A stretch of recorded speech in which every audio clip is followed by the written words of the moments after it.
This was an absolute pleasant surprise to wake up to. American Vice President J.D. Vance has had it with Canadian propaganda. So we all by now must know that Canada is going through this ongoing trade war where Canada's like, hey, we're going to stand up to you and fight America. And America's way up here looking down going, I don't really think so. And we just haven't been able to figure out how to renegotiate our trade. And with CUSMA up for review next year, it's not looking very good for Canada. Yet Canadians are still barking and mad at America. Why is that? Well, several reasons. The quality of life in Canada is not very good. Take it from somebody who lives in Canada. The price of food is insanely high. Wherever you are in the world watching this, whatever you're paying for eggs, Canadians are probably paying 25-30% more. Whatever you're paying for beef, Canadians are probably paying 25-30% more. The cost of housing, the average house in Canada is, I think, somewhere around $550,000. It's absolutely insane. Canadians don't live in these massive palaces. So what the heck happened? Can it be blamed on Trump partially or even entirely? Well, Canadians seem to think yes. I don't think so, but our media and our government seems to think so. Well, the Vice President, J.D. Vance, finally chimed in. He said, go screw yourself. We have nothing to do with this. This is because of your leadership. And the internet is absolutely melting. So we're going to take a look at everything that you need to know for what the heck is going on between Canada and America today. All I ask in return is for you guys to hit the like button, subscribe to the channel, and this video is sponsored by Proton Email, but more on that later. Earlier this morning, you had a post by this individual right here saying, what happened in Canada will be studied by historians and economists as the prime example of self-destruction of an otherwise prosperous nation after blindly following left ideology. Canada literally is the epicenter of left ideology. It's absolutely disgusting. So this is talking about Canada's living standards growth is even worse than Britain's. Change in GDP per person adjusted for inflation since 2016 till present. And you can see that the top line is the US. You can see that the green line is the UK. And the bottom line is, well, Canada. And this gained so much attention that Vice President J.D. Vance had this to say. While I'm not sure the causes are complicated, no nation has leaned more into diversity is our strength. We don't need a melting pot because we have a salad bowl. Immigration insanity than Canada. It has the highest foreign-born share of the population in the entire G7, and its living standards have stagnated.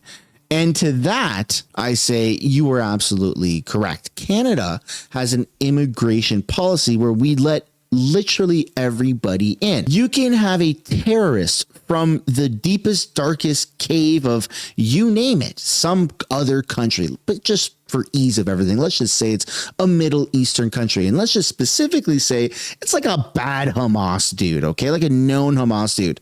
That Hamas dude can come to Canada. This is a literal actual thing that can happen and has been happening and say, I want to seek asylum because I'm gay. And Canada says, welcome.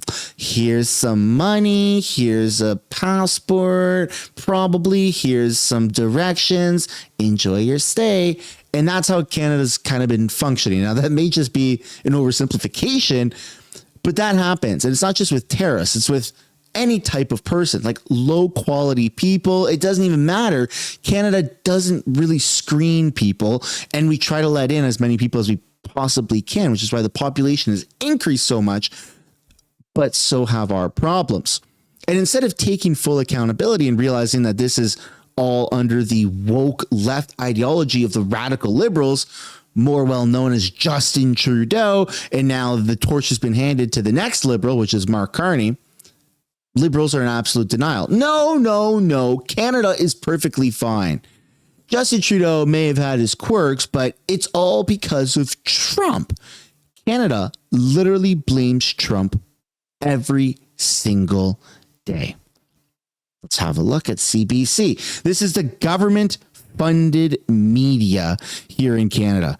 Just a few days ago, they had a video come out. Is the US starving for Canadian travelers? With almost 1 million views. And I'm going to save you the talking points of that video. But to summarize what it is, it's a CBC propaganda that shows very selective cities in very selective areas of America, like different parts of California, begging Canadians to come back because they don't want to travel because of Trump. And that's just not true.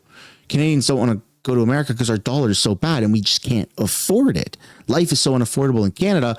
It's not going to be more affordable traveling to America. That's a luxury, not a privilege that people get to experience every single day.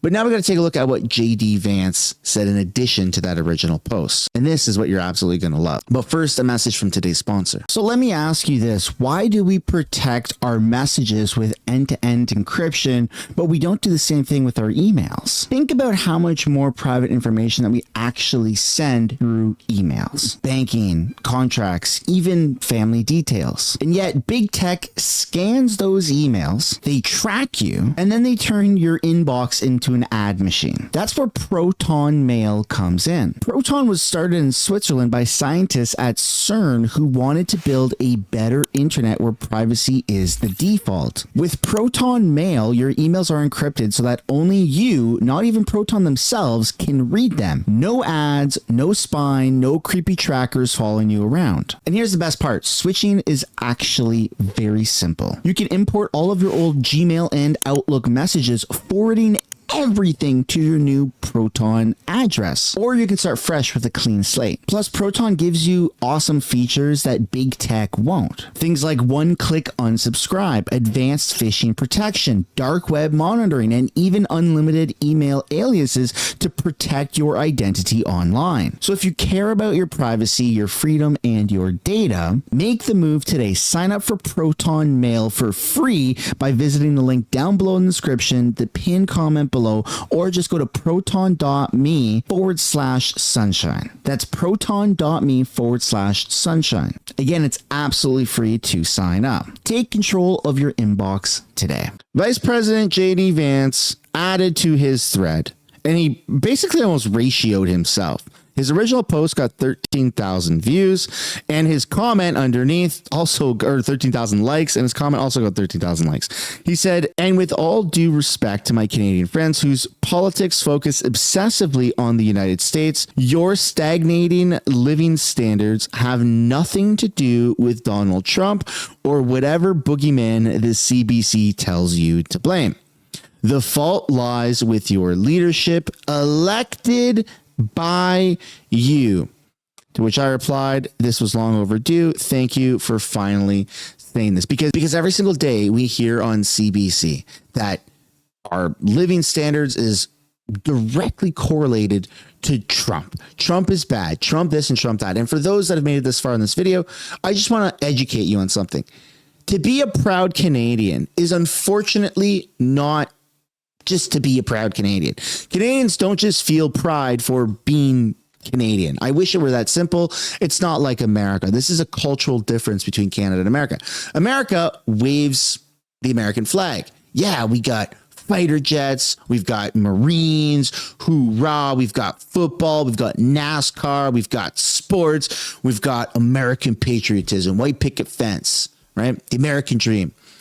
Canadian pride, not to be confused with pride parades, but Canadian nationalism is primarily founded and carved by liberal ideologies. So people aren't proud to just be Canadian.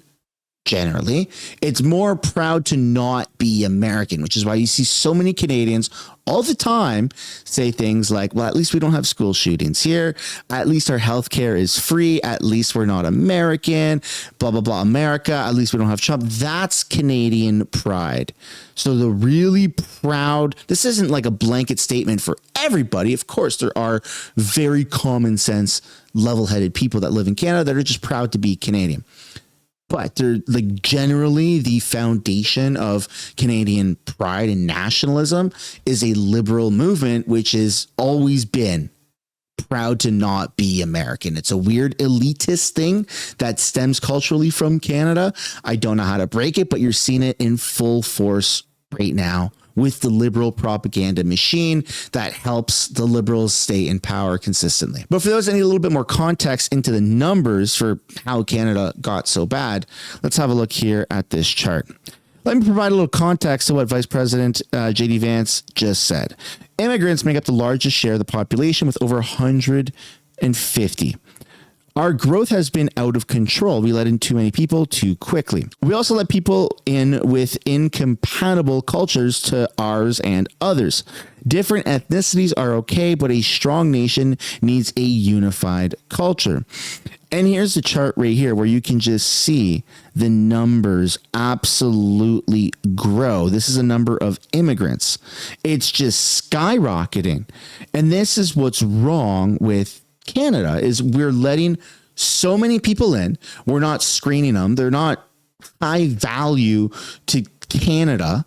And so Canada is no longer, maple syrup, polar bear riding to school uphill both ways through a snowstorm, ice hockey playing people. We're an international airport, and it's very weird. And those that are in denial of it are part of the problem.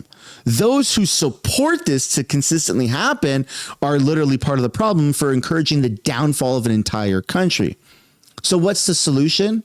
Well, the solution is to, first of all, stop being anti-American, because that's not getting us anywhere. They're our neighbors, the biggest economic force in the entire world, and we should be cheering them on, hoping that they succeed and stay on top so that China or other countries don't destabilize the American dollar or America, and that we have a total collapse of Western civilization as we know it, because we know that empires rise and they fall, and we're kind of at that crossroad right now, and it's not looking very good. So Canada cheering on the bad guys instead of cheering on the good guys, which would be us here in the West, is very bizarre to begin with.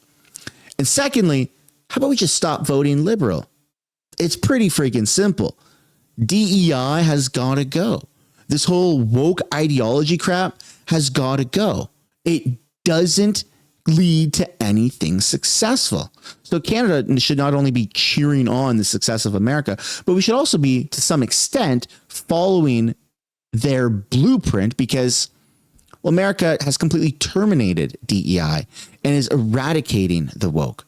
And that is how you have a nation of people that are proud to be part of that nation. Thanks for watching. Hope you liked the video. Subscribe, like if you haven't yet already, and I'll see you guys in another one. Bye for now.